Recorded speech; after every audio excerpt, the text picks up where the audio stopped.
लीजिए सुनिए मुंशी प्रेमचंद की लिखी कहानी बड़े बाबू, मेरी यानी समीर गोस्वामी की आवाज में। 365 दिन, कई घंटे और कई मिनट की लगातार और अनथक दौड़ धूप के बाद आखिर में अपनी मंजिल पर धड़ से पहुंच गया। बड़े बाबू के दर्शन हो गए। मिट्टी के गोले ने आग के गोले का चक्कर पूरा कर लिया। अब तो आप भी मेरी भूगोल की लियाकत के कायल हो गए होंगे। इसे रूपक न समझिएगा। बड़े बाबू में दोपहर के सूरज की गर्मी और रोशनी थी, और मैं क्या और मेरी बिसात क्या, एक मुट्ठी खाक। बड़े बाबू मुझे देखकर मुस्कुराए।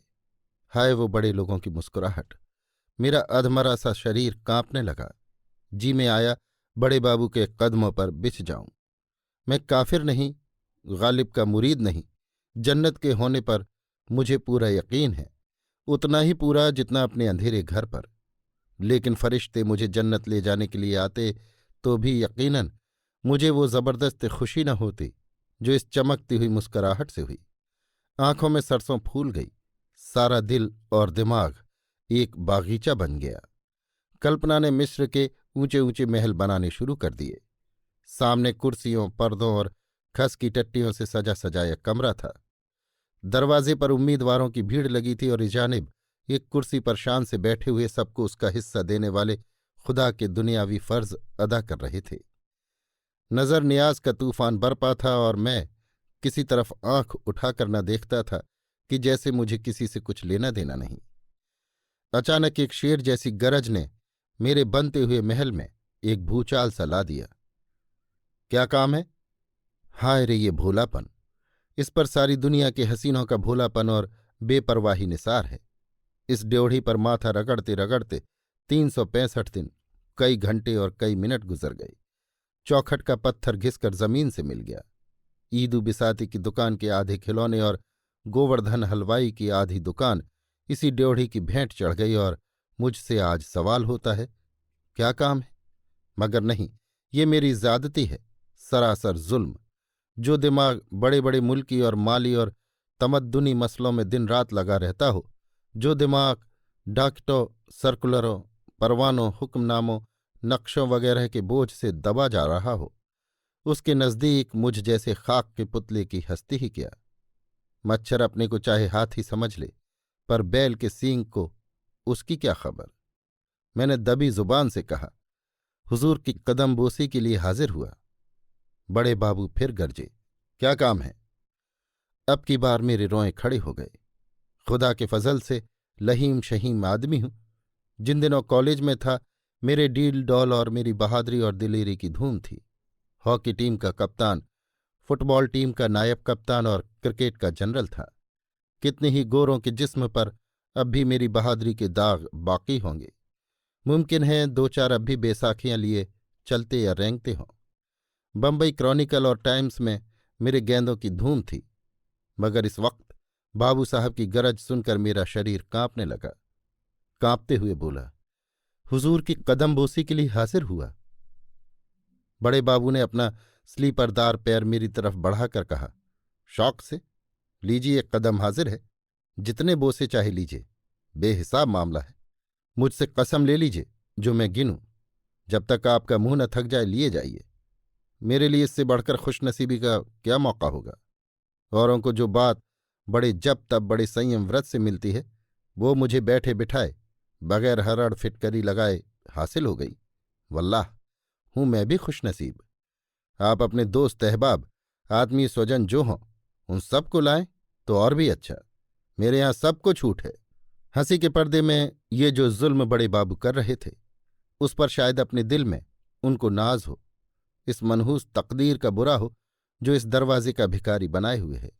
जी में तो आया कि हजरत के बढ़े पैर को खींच लूं और आपको जिंदगी भर के लिए सबक दे दूं कि बदनसीबों से दिल लगी करने का ये मजा है। मगर बदनसीबी अगर दिल पर जब्र न कराए, जिल्लत का एहसास पैदा न करे, तो वो बदनसीबी क्यों कहलाए। मैं भी एक जमाने में इस तरह लोगों को तकलीफ पहुंचाकर हंसता था। उस वक्त इन बड़े बाबुओं की मेरी निगाह में कोई हस्ती न थी। कितने ही बड़े बाबुओं को रुलाकर छोड़ दिया। कोई ऐसा प्रोफेसर न था जिसका चेहरा मेरी सूरत देखते ही पीला न पड़ जाता हो। हजार हजार रुपया पाने वाले प्रोफेसरों की मुझसे कोर दबती थी। ऐसे क्लर्कों को मैं समझता ही क्या था। लेकिन अब वो जमाना कहाँ। दिल में पछताया कि नाहक कदमबोसी का लफ्ज जुबान पर लाया, मगर अपनी बात कहना जरूरी था। मैं पक्का इरादा करके आया था कि उस ड्योढ़ी से आज कुछ लेकर ही उठूंगा। मेरे धीरज और बड़े बाबू के इस तरह जानबूझकर अनजान बनने में रस्साकशी थी। दबी जुबान से बोला, हुजूर ग्रेजुएट हूं। शुक्र है, हजार शुक्र है। बड़े बाबू हंसे, जैसे हाड़ी उबल पड़ी हो। वो गरज और वो करख्त आवाज न थी। मेरा माथा रगड़ना आखिर कहाँ तक असर न करता। शायद असर को मेरी दुआ से दुश्मनी नहीं। मेरे कान बड़ी बेकरारी से वे लफ्ज सुनने के लिए बेचैन हो रहे थे जिनसे मेरी रूह को खुशी होगी। मगर आह, जितनी मायूसी इन कानों को हुई है उतनी शायद पहाड़ खोदने वाले फरहाद को भी न हुई होगी। वो मुस्कुराहट न थी, मेरी तकदीर की हंसी थी। हुजूर ने फरमाया, बड़ी खुशी की बात है। मुल्क और कौम के लिए इससे ज्यादा खुशी की बात और क्या हो सकती है। मेरी दिली तमन्ना है मुल्क का हर नौजवान ग्रेजुएट हो जाए। ग्रेजुएट जिंदगी के जिस मैदान में जाए उस मैदान को तरक्की ही देगा। मुल्की, माली, तमद्दुनी, मजहबी गरज की हर एक किस्म की तहरीक का जन्म और तरक्की ग्रेजुएटों ही पर मुनहसर है। अगर मुल्क में ग्रेजुएटों का ये अफसोसनाक अकाल न होता तो असहयोग की तहरीक क्यों इतनी जल्दी मुर्दा हो जाती।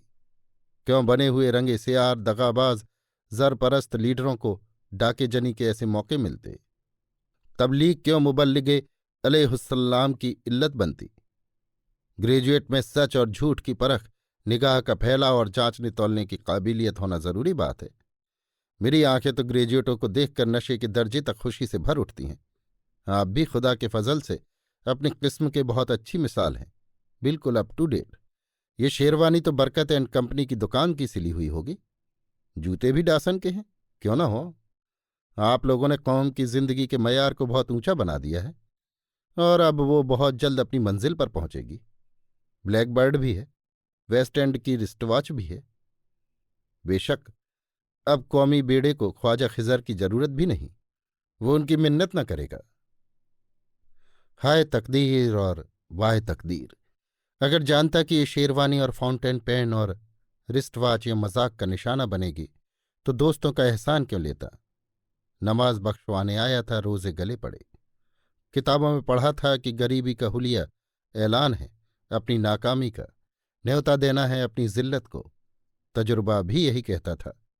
चिथड़े लगाए हुए भिकमंगों को कितनी बेदर्दी से दुत्कारता हूं, लेकिन जब कोई हजरत सूफी साफी बने हुए, लंबे लंबे बाल कंधों पर बिखेरे, सुनहरा अमामा सर पर बांका तिरछा शान से बांधे, संदली रंग का नीचा कुर्ता पहने कमरे में आ पहुंचते हैं तो मजबूर होकर उनकी इज्जत करनी पड़ती है और उनकी पाकीज़गी के बारे में हजारों शुबहे पैदा होने पर भी छोटी से छोटी रकम जो उनकी नज़र की जाती है वो 1 दर्जन भिखारियों को अच्छा खाना खिलाने के सामान इकट्ठा कर देती।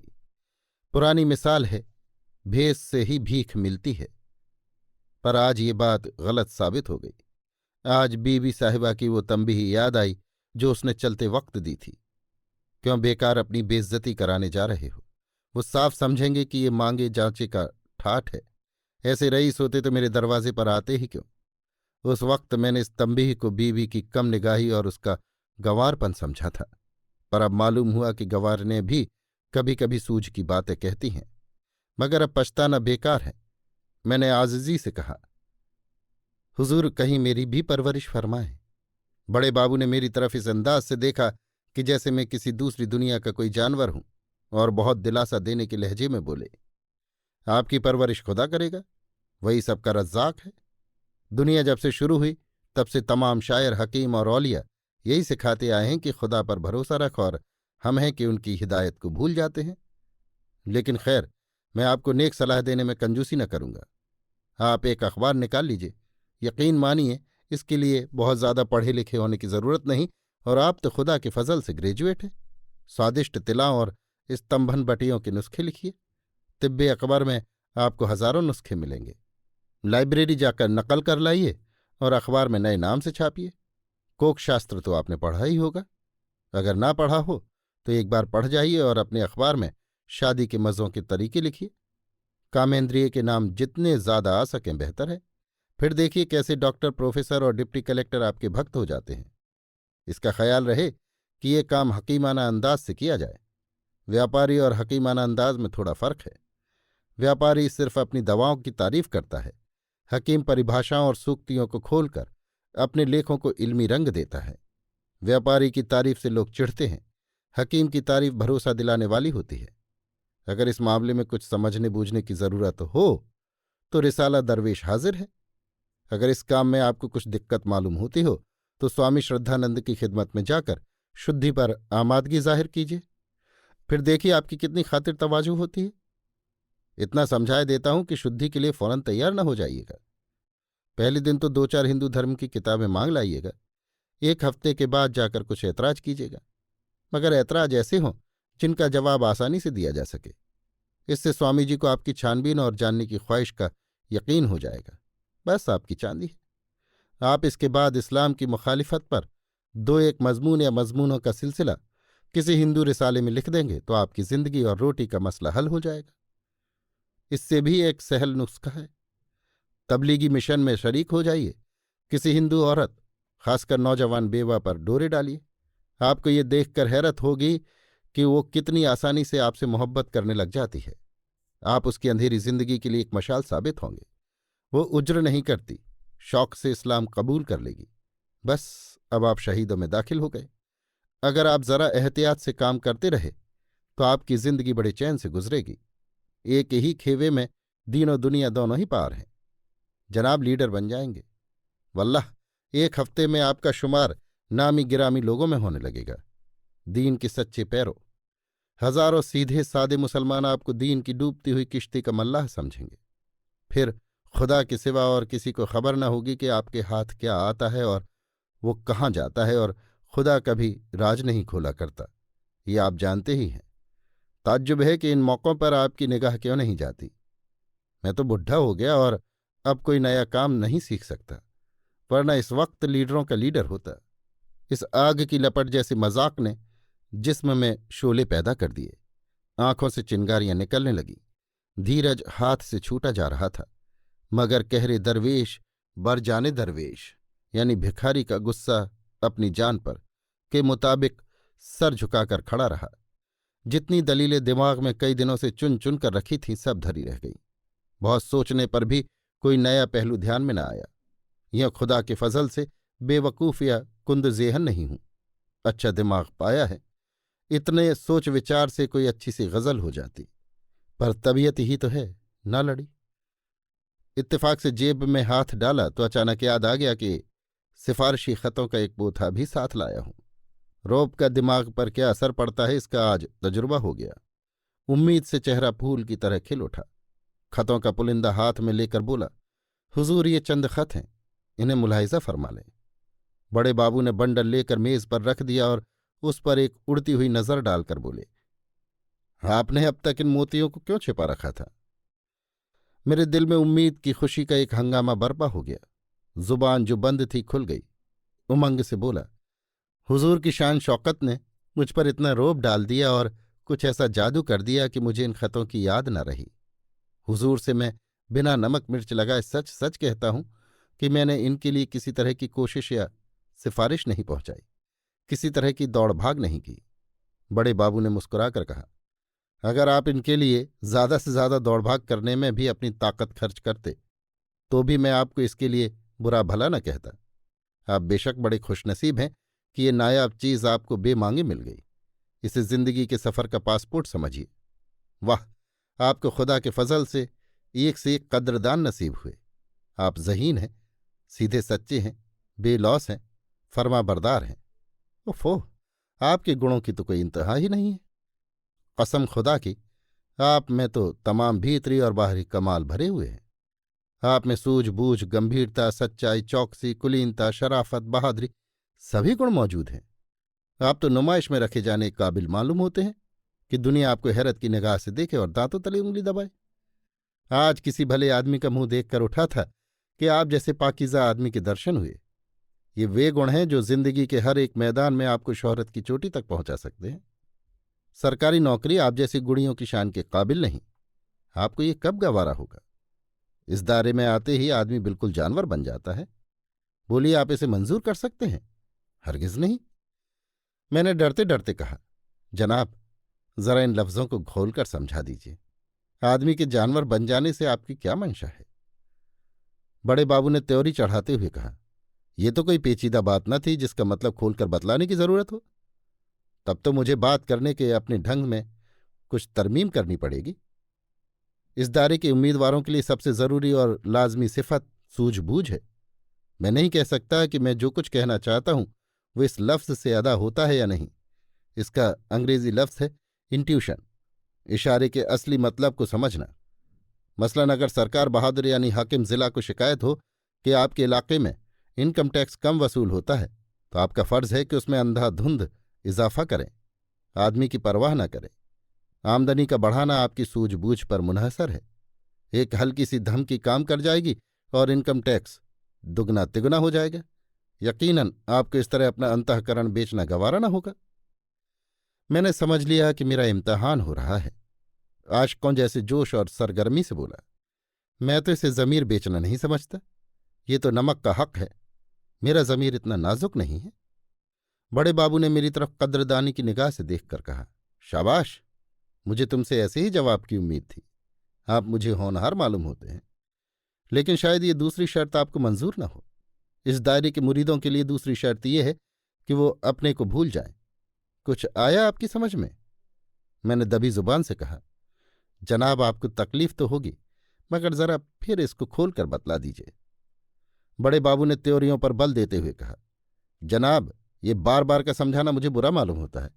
मैं इससे ज्यादा आसान तरीके पर अपने ख्यालों को जाहिर नहीं कर सकता। अपने को भूल जाना बहुत ही आम मुहावरा है। अपनी खुदी को मिटा देना, अपनी शख्सियत को फना कर देना, अपनी पर्सनैलिटी को खत्म कर देना। आपकी वज़ाकता से, आपके बोलने बात करने के ढंग से, आपके तौर तरीकों से आपकी हिंदियत मिट जानी चाहिए। आपके मजहबी, अखलाकी और तमद्दुनी असरों का बिल्कुल गायब हो जाना जरूरी है। मुझे आपके चेहरे से मालूम हो रहा है कि समझाने पर भी आप मेरा मतलब नहीं समझ सके। सुनिए, आप गालिबन मुसलमान हैं। शायद आप अपने अकीदों में बहुत पक्के भी हों। आप नमाज और रोज़े के पाबंद हैं? मैंने फ़क्र से कहा, मैं इन चीज़ों का उतना ही पाबंद हूं जितना कोई मौलवी हो सकता है। मेरी कोई नमाज कज़ा नहीं हुई, सिवाय उन वक्तों के जब मैं बीमार था। बड़े बाबू ने मुस्कुराकर कहा, ये तो आपके अच्छे अखलाक ही कहे देते हैं, मगर इस दायरे में आकर आपको अपने अकीदे और अमल में बहुत कुछ काट छांट करनी पड़ेगी। यहां आपका मजहब मजहबियत का जामा अख्तियार करेगा। आप भूल कर भी अपनी पेशानी को किसी के सामने सिजदे में न झुकाएं, कोई बात नहीं। आप भूल कर भी ज़कात के झगड़े में न फंसें, कोई बात नहीं। लेकिन आपको अपने मजहब के नाम पर फरियाद करने के लिए हमेशा आगे आगे रहना और दूसरों को आमादा करना होगा। अगर आपके ज़िले में 2 डिप्टी कलेक्टर हिंदू हैं और मुसलमान सिर्फ एक, तो आपका फर्ज होगा कि हिज एक्सीलेंसी गवर्नर की खिदमत में एक डेपुटेशन भेजने के लिए कौम के रईसों को आमादा करें। अगर आपको मालूम हो कि किसी म्यूनिसिपैलिटी ने कसाईयों को शहर के बाहर दुकान रखने की तजवीज़ पास कर दी है, तो आपका फर्ज होगा कि कौम के चौधरियों को उस म्यूनिसिपैलिटी का सिर तोड़ने के लिए तहरीक करें। आपको सोते जागते उठते बैठते जाति प्रेम का राग अलापना चाहिए। मसलन इम्तहान के नतीजों में अगर आपको मुसलमान विद्यार्थियों की संख्या मुनासिब से कम नजर आए, तो आपको फौरन चांसलर के पास एक गुमनाम खत लिख भेजना होगा कि इस मामले में जरूर ही सख्ती से काम लिया गया है। ये सारी बातें उसी इंट्यूशन वाली शर्त के भीतर आ जाती हैं। आपको साफ साफ शब्दों में या इशारों से ये काम करने के लिए हिदायत न की जाएगी। सब कुछ आपकी सूझबूझ पर मुनहसर होगा। आप में ये जौहर होगा तो आप एक दिन जरूर ऊंचे ओहदे पर पहुंचेंगे। आपको जहां तक मुमकिन हो अंग्रेजी में लिखना और बोलना पड़ेगा। इसके बगैर हुक्काम आपसे खुश न होंगे। लेकिन कौमी जबान की हिमायत और प्रचार की सदा आपकी जुबान से बराबर निकलती रहनी चाहिए। आप शौक से अखबारों का चंदा हजम करें, मंगनी की किताबें पढ़ें, चाहे वापसी के वक्त किताब के फट चिथ जाने के कारण आपको माफ़ी ही क्यों न मांगनी पड़े, लेकिन जुबान की हिमायत बराबर जोरदार तरीके से करती रही। खुलासा ये कि आपको जिसका खाना उसी का गाना होगा। आपको बातों से, काम से और दिल से अपने मालिक की भलाई में और मजबूती से उसको जमाए रखने में लगे रहना पड़ेगा। अगर आप ये ख्याल करते हो कि मालिक की खिदमत के जरिए कौम की खिदमत भी करूंगा तो ये झूठ बात है, पागलपन है, हिमाकत है। आप मेरा मतलब समझ गए होंगे। फरमाइए, आप इस हद तक अपने को भूल सकते हैं? मुझे जवाब देने में जरा देर हुई। सच ये है कि मैं भी आदमी हूं और 20वीं सदी का आदमी हूं।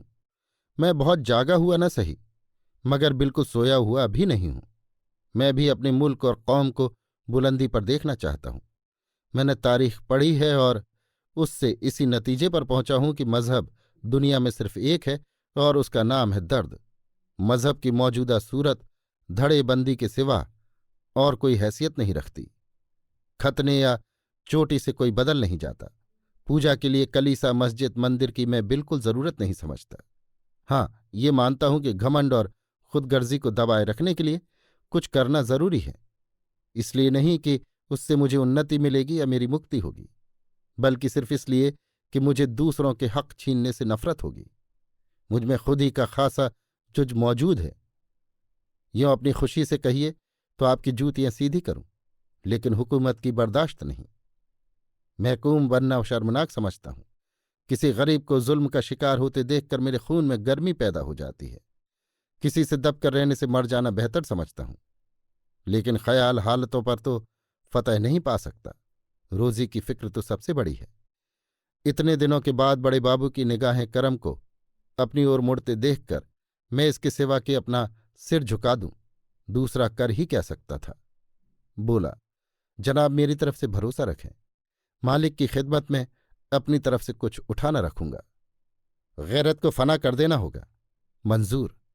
शराफत के जज्बों को उठाकर ताक पर रख देना होगा, मंजूर। मुखबिरी करनी पड़ेगी, मंजूर। तो बिस्मिल्लाह, कल से आपका नाम उम्मीदवारों की फेहरिस्त में लिख दिया जाएगा। मैंने सोचा था कल से कोई जगह मिल जाएगी। इतनी जिल्लत कबूल करने के बाद रोजी की फिक्र से तो आज़ाद हो जाऊंगा। अब ये हकीकत खुली, बरबस मुंह से निकला, और जगह कब तक मिलेगी? बड़े बाबू हंसे, वही दिल दुखाने वाली हंसी जिसमें तौहीन का पहलू खास था। जनाब, मैं कोई ज्योतिषी नहीं, कोई फकीर दरवेश नहीं। बेहतर है इस सवाल का जवाब आप किसी औलिया से पूछें। दस्तरखान बिछा देना मेरा काम है। खाना आएगा और वो आपके हलक में जाएगा, ये पेशिन गोई मैं नहीं कर सकता। मैंने मायूसी के साथ कहा, मैं तो इससे बड़ी इनायत का मुंतजिर था। बड़े बाबू कुर्सी से उठकर बोले, कसम खुदा की, आप परले दर्जे के कूड़ मगज आदमी हैं। आपके दिमाग में भुस भरा है। दस्तरखान का सामने आ जाना आप कोई छोटी बात समझते हैं? इंतजार का मजा आपकी निगाह में कोई चीज ही नहीं। हालांकि इंतजार में इंसान उम्रें गुजार सकता है। आप रोजाना कचहरी में आएंगे, गरजमंदों से आपका साबका होगा, अमलों से आपका परिचय हो जाएगा, मामले बिठाने, सौदे पटाने के सुनहरे मौके हाथ आएंगे। हुक्काम के लड़के पढ़ाइए। अगर गंडे ताबीज का फन सीख लीजिए तो आपके हक में बहुत मुफीद हो। कुछ हकीमी भी सीख लीजिए। अच्छे होशियार सुनारों से दोस्ती पैदा कीजिए, क्योंकि आपको उनसे अक्सर काम पड़ेगा। हुक्काम की औरतें आप ही की मार्फत अपनी ज़रूरतें पूरी कराएंगी। मगर इन सब लटकों से ज़्यादा कारगर एक और लटका है। अगर वो हुनर आप में है तो यकीनन आपके इंतज़ार की मुद्दत बहुत कुछ कम हो सकती है। आप बड़े बड़े हाकिमों के लिए तफरीह का सामान जुटा सकते हैं। बड़े बाबू मेरी तरफ कनखियों से देखकर मुस्कराए। तफरीह के सामान से उनका क्या मतलब है ये मैं न समझ सका, मगर पूछते हुए भी डर लगता था कि कहीं बड़े बाबू बिगड़ न जाए और फिर मामला खराब हो जाए। एक बेचैनी की सी हालत में जमीन की तरफ ताकने लगा। बड़े बाबू ताड़ तो गए कि इसकी समझ में मेरी बात न आई, लेकिन अब की उनकी त्योरियों पर बल नहीं पड़े। नहीं, उनके लहजे में हमदर्दी की झलक थी। फरमाया, ये तो गैर मुमकिन है कि आपने बाजार की सैर न की हो। मैंने शर्माते हुए कहा, नहीं हुजूर, बंदा इस कूचे को बिल्कुल नहीं जानता। बड़े बाबू, तो आपको इस कूचे की खाक छाननी पड़ेगी। हाकिम भी आंख कान रखते हैं। दिन भर की दिमागी थकन के बाद स्वभावतः रात को उनकी तबीयत तफरीह की तरफ झुकती है। अगर आप उनके लिए आंखों को अच्छा लगने वाले रूप और कानों को भाने वाले संगीत का इंतजाम सस्ते दामों कर सकते हैं या कर सकें तो। मैंने किसी कदर तेज होकर कहा, आपका कहने का मतलब यह है कि मुझे रूप की मंडी की दलाली करनी पड़ेगी? बड़े बाबू, तो आप तेज क्यों होते हैं? अगर अब तक इतनी मोटी सी बात आप नहीं समझे तो ये मेरा कसूर है या आपकी अक्ल का? मेरे जिस्म में आग लग गई। जी में आया कि बड़े बाबू को जुजुत्सु के दो चार हाथ दिखाऊं, मगर घर की बेसरो सामानी का ख्याल आ गया। बीवी की इंतजार करती हुई आंखें और बच्चों की भूखी सूरतें याद आ गईं। जिल्लत का एक दरिया हलक के नीचे ढकेलते हुए बोला, जी नहीं, मैं तेज नहीं हुआ था। ऐसी बेअदबी मुझसे नहीं हो सकती। आंखों में आंसू भरकर, जरूरत ने मेरी गैरत को मिटा दिया है। आप मेरा नाम उम्मीदवारों में दर्ज कर दें। हालात मुझसे जो कुछ कराएंगे वो सब करूंगा और मरते दम तक आपका एहसानमंद रहूंगा। अभी आप सुन रहे थे मुंशी प्रेमचंद की लिखी कहानी बड़े बाबू, मेरी यानी समीर गोस्वामी की आवाज में।